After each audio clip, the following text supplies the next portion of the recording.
इन दिनों heart attack के मामले तेजी से बढ़ रहे हैं और ज़्यादातर अभी जो है 30 से 35 साल की उम्र में ही लोग हार्ट अटैक आने से अपनी जान गंवा रहे हैं।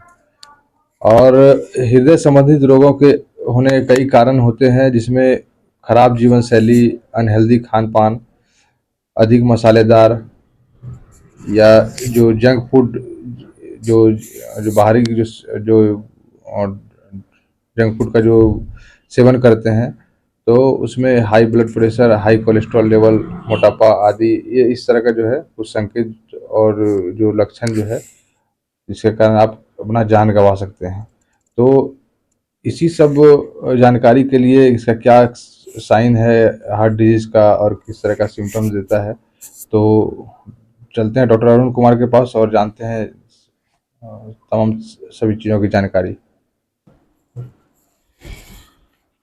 Thank you, Dr. Chandan. This day, cardiac disease or heart disease is very common presentation in the emergency room, and it involves the pulmonary symptoms, cardiac symptoms, chest pain, acute chest pain, chronic, and most of the sign symptoms are like shortness of breath is a very common presenting complaint where the patient becomes very fatigued and anxious, and the attendants are very nervous, and really it is very challenging for the intern or the emergency person or the medical persons at the in the emergency room, and sometimes it can be due to the myocardial infarction, you know, and initial diagnosis is made by the chest ECG. No, it is a 12 lead ECG where we apply on the chest, that is the V1, V2, V3, and AVR, AV, that is the chest lead and the arm slits. So, by seeing the graph, by observing the graph, by QRS complex or white QRS complex, we generally diagnose it is a STEMI type, non-STEMI type, or what is the real complaint. And Dr. Chandan, initially we go for the nebulization, sublingual medications, and if the patient comes to the primary health center or the CSC, we generally go for loading dose of the ecosporin, 2 tablets of the ecosporin like 150 milligram into 2 is useful apart from statins and clopidogrel. These are the drugs which really going to help, like low molecular weight heparins or antiplatelet drugs. These are the drugs which really helpful at the primary health center also.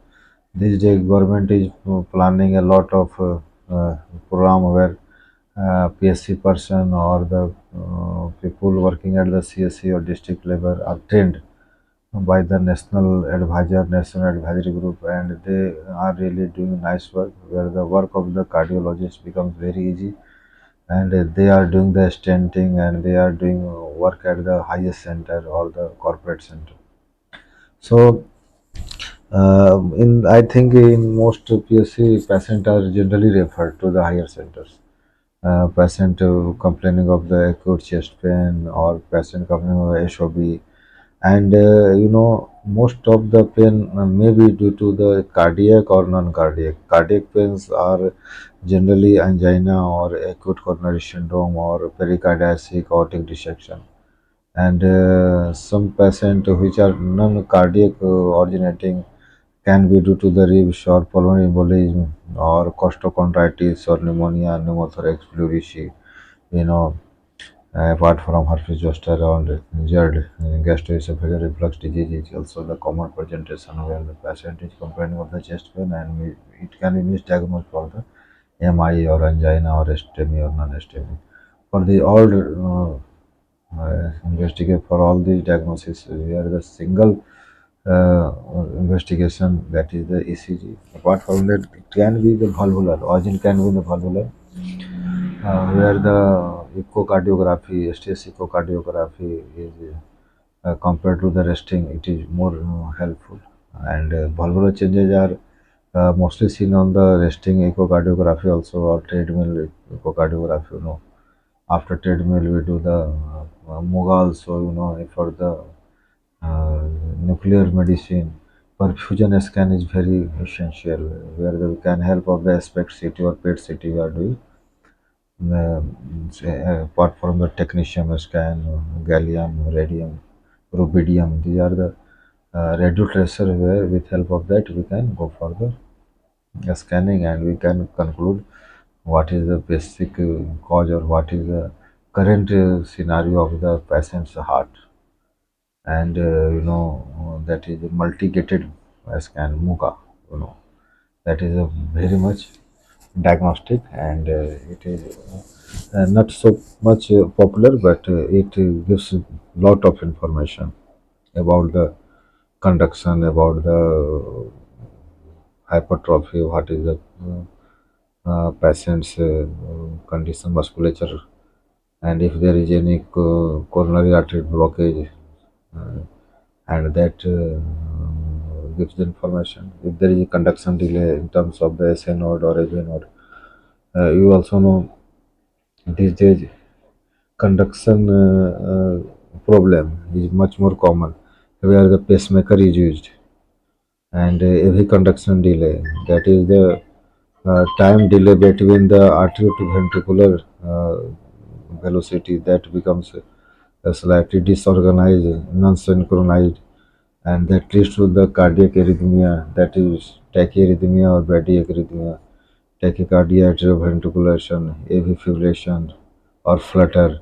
These all changes can be pursued on the ECG, or on the other diagnostic information can be useful for that. And I think apart from that, medications are also really good, and we can go for metoprolol, or that if the patient having the hypertension, secondary hypertension, malignant hypertension, these are we have to go, and we have to judge what is the, we have to take the history, proper history, so that we can conclude if what is the reason for the presenting complaint. And that history is much more informative, and based on that we go for the other diagnosis.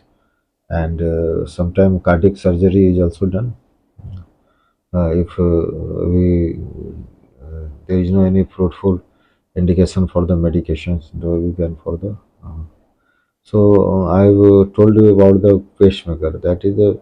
Uh, that is actually implanted subcutaneously, and it is a lead. It has an electrode. It can be controlled, can be synchronized according to the condition of the patient, and we should be very careful for the diagnosis, for the investigation, because MRI is contraindicated in such type of the pacemaker, because it causes the magnetization of the element that is implanted there, and it can be fatal or can be life threatening for the persons involved. So, Dr. Chandan, I think we have also a lot of information.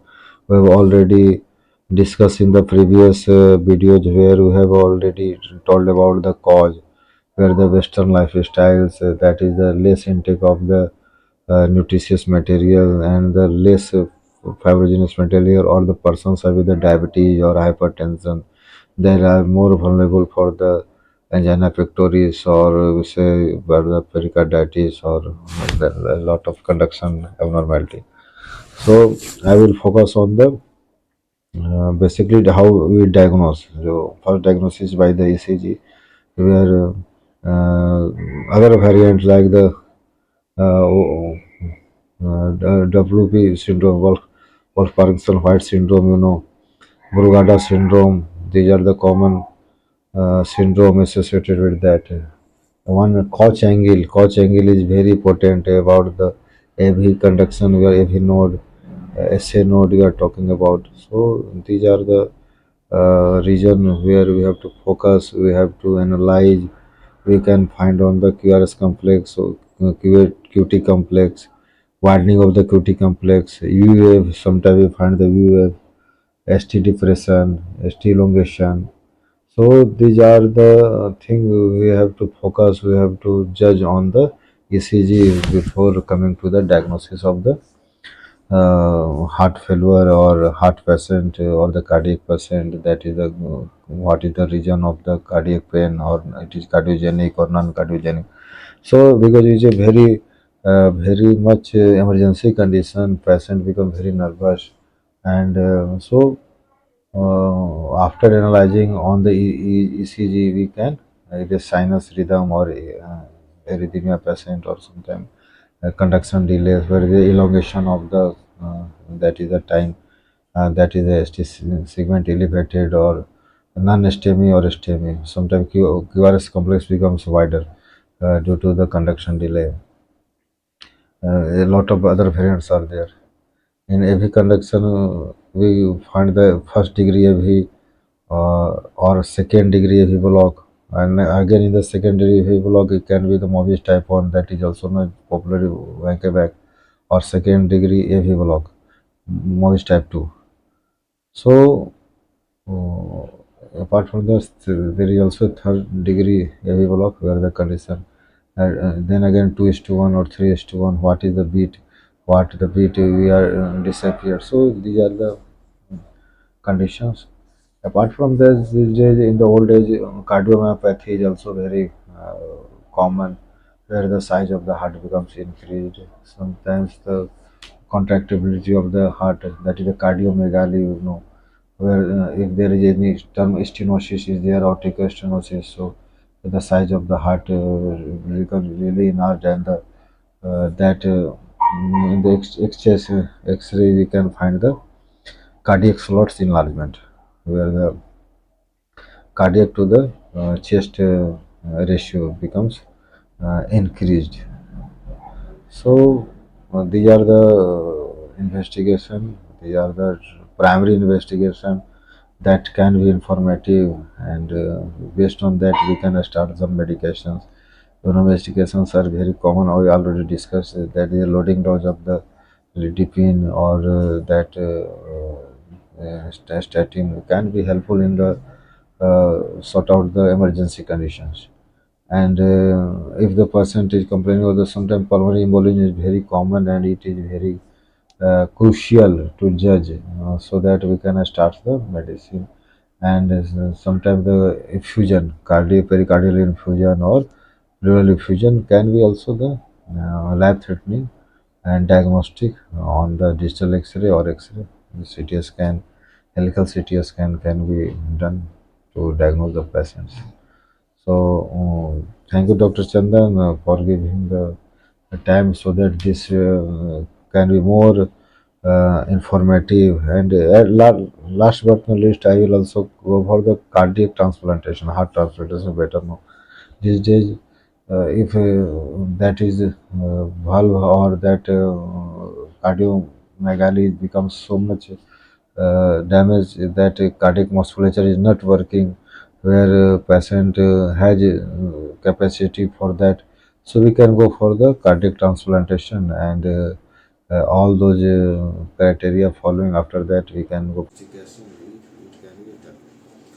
So, how can we judge, or what is the cause? We already discussed. So after that, omega fatty acids, as you know, omega therapy, these are all the precautions where we can save the heart. And sometimes Arjuna, one is the plant in the Ayurveda